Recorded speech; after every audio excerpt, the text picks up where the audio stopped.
This is your one and only 𝐈𝐸𝐺81 with your daily dose of video goodness, and today we are going to talk about the weird mechanic of tombs in V-Rising. Let's get to it. So for those of you who do not know, I'm sure most of you do, but for some of you who may not, tombs are essentially a thing that you can place down and you can put resources in and it spawns NPCs and then you kill them and you get resources. So it basically converts one resource that you can farm into another essentially farmable resource, or in the case of some of these units, multiple resources. This whole mechanic overall is kind of weird to me because all of these things that you see that you use to create these things are also used for other things, which are honestly, in my opinion, more valuable than the units themselves and the resources they give. For example, the blood roses can be used to make healing potions. So this got me wondering, are these things really worth it? Is it really worth sinking your resources into them in order to farm the units that come out of them?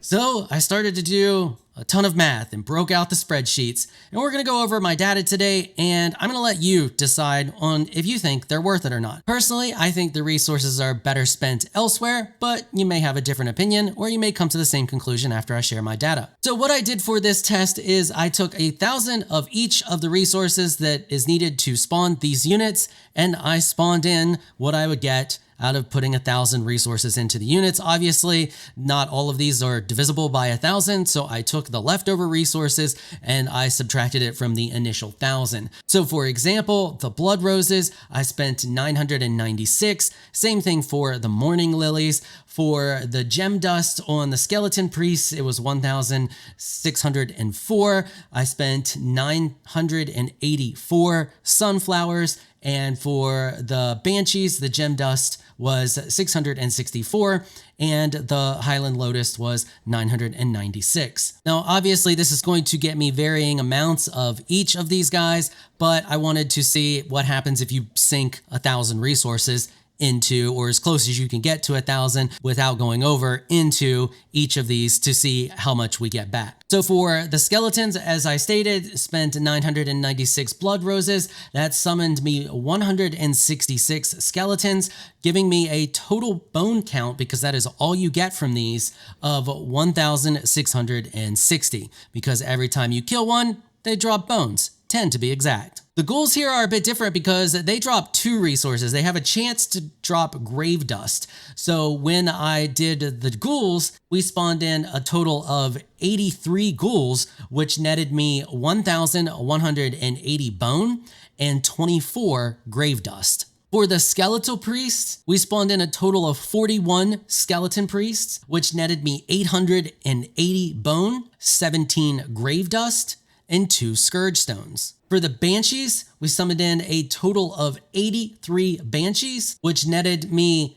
83 spectral dust. Apparently, every time you kill a banshee, you are guaranteed at least 1 spectral dust, 69 grave dust, and 15 Scourgestones. Now, the interesting thing about this, these are a terrible way to farm spectral dust. You would not do this for spectral dust, and that is because we spend a total of 664 gem dust in order to get a total of 83 spectral dust. If we come over here to the grinder, you can see that the grinder produces spectral dust, but it only costs 4 gem dust. So this means that spending the same amount of gem dust, the 664 gem dust that we spent to summon those 83 banshees, if we put that amount of gem dust, plus of course the ghost crystals, which are super easy to farm, into our grinder, we could get a total of 166 spectral dust instead of the 83 we get from the banshees. And you're probably thinking, well, they're not a great way to get spectral dust because crafting it from scratch is a better option, but what about the 69 grave dust or the 15 Scourgestones? Well, the resources that you spend to get that 69 grave dust, specifically the 996 lotus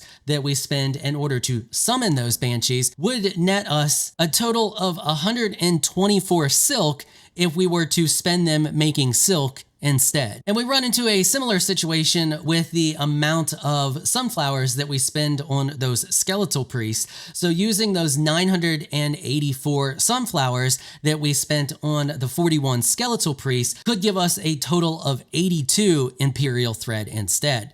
Now I know you're probably thinking, well, that's fine, but what am I going to use all of that Imperial thread or silk for? And in some cases, depending on how your server is set up, you're probably going to need that stuff for repairs. Now you may not, and you may want to use it towards the graves instead, and that's fine. And we'll get into some other things here and how this compares to some other stuff in a minute, but I want to continue to talk about how some of these other resources could be converted to other more useful things instead. So if we take a look here at the alchemy table, it takes 30 blood rose to make one of these blood rose brews, and it takes 60 blood rose to make the blood rose potion. Both of these are used for healing, and they're absolutely fantastic for healing. We could take the 996 blood roses that we converted to 1,660 bone, and we could instead get either 33 of these or 16 blood rose potions. I just put out a video yesterday talking about garlic resistance and how you can use that to quickly remove garlic stacks. So these garlic resistance potions are super important. You could take the 984 sunflowers that we spent to get 880 bone, 17 grave dust, and 2 Scourgestones, and instead use those for the garlic resistance potion and make a total of 65 of them. That is a lot of garlic removal. Moving on from resources, let's talk about time. So the time that it takes to make these units is going to vary for a few different reasons. One, the amount of tombs that you can have is customizable for your server. So the results on your server may vary. Your refinement rate time also directly affects how long it takes for these units to spawn. But I'm going to talk about the default PvE settings. So on my test server here, I just have their preset of PvE standard. So with the PvE standard, skeletons take 1 minute and 30 seconds, ghouls take 5 minutes, skeletal priests take 10 minutes, and the banshees take 15 minutes. Now the default max setting for tomb count with the PvE standard settings is 12. Once again, that's customizable, so your server may vary, but we're gonna talk about default numbers here on the default PvE settings. So if you only had one tomb, in order to use all of those 996 blood rose to get that 1,660 bones, it would take you 4 hours and 9 minutes. We can do a little bit of math and divide that by the theoretical max of tombs, which is 12 on standard settings, and that brings us down to 20 minutes. It will take you 20 minutes to convert 996 blood rose into 1,660 bone. But that also means you are standing here for that 20 minutes, killing them as fast as you possibly can, because it can only spawn 3 at a time. If I was to load this with blood rose, it would spawn 3 and then stop, and you can see that here by the output. Once this fills up with 3, it stops. And that goes for any of these units. So it's the same if I spawn ghouls or banshees or skeleton priests. But it doesn't spawn all 3 at one time. It spawns 1, counting down the time, the 1 minute and 30 seconds if you were spawning skeletons. Then it spawns another, counting down, once again, that time. You get the idea. If we were to only spawn 1 ghoul at a time and kill it as fast as we can, it would take a total of 6 hours and 55 minutes. Skeleton priests 1 at a time would take 6 hours and 50 minutes. Banshees would take 20 hours and 45 minutes, but obviously you're not going to do 1 at a time, but I just wanted to tell you those numbers. If we talk about 12 at a time, it's going to take you 35 minutes for ghouls, it's going to take you 34 minutes to process skeletal priests, and it's going to take you 1 hour and 45 minutes to process the banshees. Once again, that means you are standing here, killing them as fast as you can. Now there are 3 locations on the map in which you can go to get similar plus more resources if you want similar resources. One of those locations is the infested graveyard. You can see grave dust, morning lily, and bone. The other one is the Church of the Damned, which gives you Scourgestone, grave dust, and bone. And the other one is one of my favorite locations that I've covered in another video about fantastic farming locations, and that is the Ancient Village, which gives you ghost rooms, iron ore, ghost yarn, spectral dust, and schematics. So I went to each of those locations and I farmed them as fast as I could, and I timed how long it took me to complete them from start to finish. I took all of those resources back here and I put them inside of these chests so that we could see what we get from them. So starting off, for the infested graveyard, which once again is down here, it took me 2 minutes and 26 seconds. For the Church of the Damned, it took me 3 minutes and 5 seconds. Now note, I did not farm the boss. I stopped at the 2 skeletal priests that are right here at the entrance of the boss. I killed them, collected their resources, and then backed out. I did not farm the boss that is up here. The Ancient Village took me 4 minutes and 55 seconds. I could probably get that down a little lower. I was a little inefficient here, but I wasn't gonna try to purposefully get it lower. I just wanted to see if I just ran in there quickly, all willy-nilly, without any real game plan, how long it would take me. And it took me 4 minutes and 55 seconds. So to farm all 3 of these locations, it took me a total time of 10 minutes and 30 seconds. Within that time, I got all of these resources here from the Church of the Damned. I've got these resources here from the Ancient Village, and I got all of these resources here from the Infested Graveyard. So if we take that 10-minute time and we do the full rotation, starting up here, which is really close to a waygate. This one's a little further away from the waygate here because your closest waygate is right here, but it's still relatively quickly to run to if you are on a horse. Same thing with the Infested Graveyard down here. We have a waygate right here, relatively quickly to get to if you are on a horse. So in the same amount of time, it would take me to farm 1,660 bones from 12 tombs, which would total 20 minutes.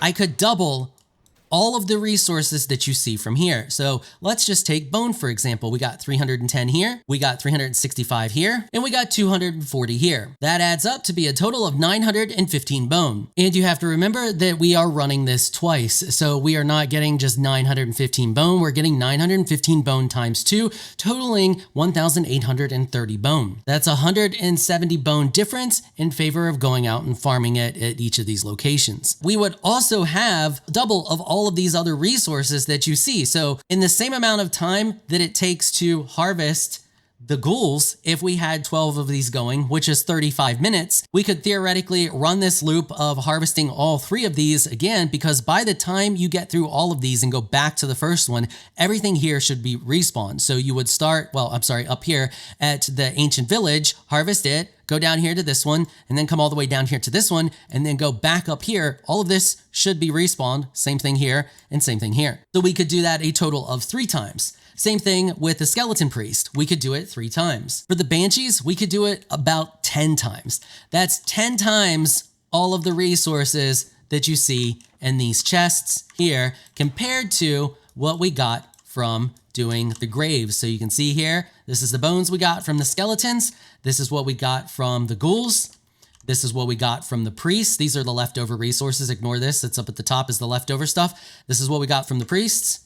And this is what we got from the Banshees. So in my opinion, these are an interesting mechanic. If you have an abundance of resources, nothing else better to do with them. You're just setting on a ton of health potions as it is, setting on a ton of silk or any of the other things that you can produce with these resources as opposed to producing these units. Then, yeah, throw them into the graves and kill them, convert it to something else, you might as well. However, at any other given point of time, if you do not have an abundance of those resources, you are much better off just going out and farming these locations instead. Now, I know what you're thinking. You're like, but Firespark, I could be farming those locations and putting those resources in the tombs. Yeah, you totally could. But you could also be using all of those blood roses for potions. Maybe you don't need the health potions. Maybe you're awesome and you never get hit. Okay, if that's the case, then fine. Convert it to bones. But I just thought it was interesting because this is kind of an interesting mechanic that we've never really seen in other games. I think this would, however, be much better served if they just spawned over a period of time. Just selected what you want to spawn from it, and then over a period of time, that thing would spawn in naturally, and you didn't really have to invest any resources into it. Personally, I think all of the resources that you use in these are better off spent on other things, but that's my opinion. Let me know what you think down in the comments section. And as usual, I'll be publishing this spreadsheet to my Patreon and over on the community tab for members. So if you're a member of the channel, you will be able to see the spreadsheet with all of my data on it if that's something that interests you. Hopefully you found this video helpful and informational. If you did, consider hitting the subscribe button and the notification bell so you can be notified when I upload other videos. And I want to give an absolute massive shout out and thank you to my supporters on Patreon and my channel members for helping to keep this channel ad-free. I absolutely hate doing ad placements, and it's because of you I don't have to do them. So thank you so much for your continued support. If you would like to join my elite crew of Patreon supporters, please check out the link down in the description below. If you enjoyed this video, please leave a comment down below. Let me know what you thought. If you're shy, you don't like to comment, just hit that thumbs up button and show your support. Until next time, thanks for watching.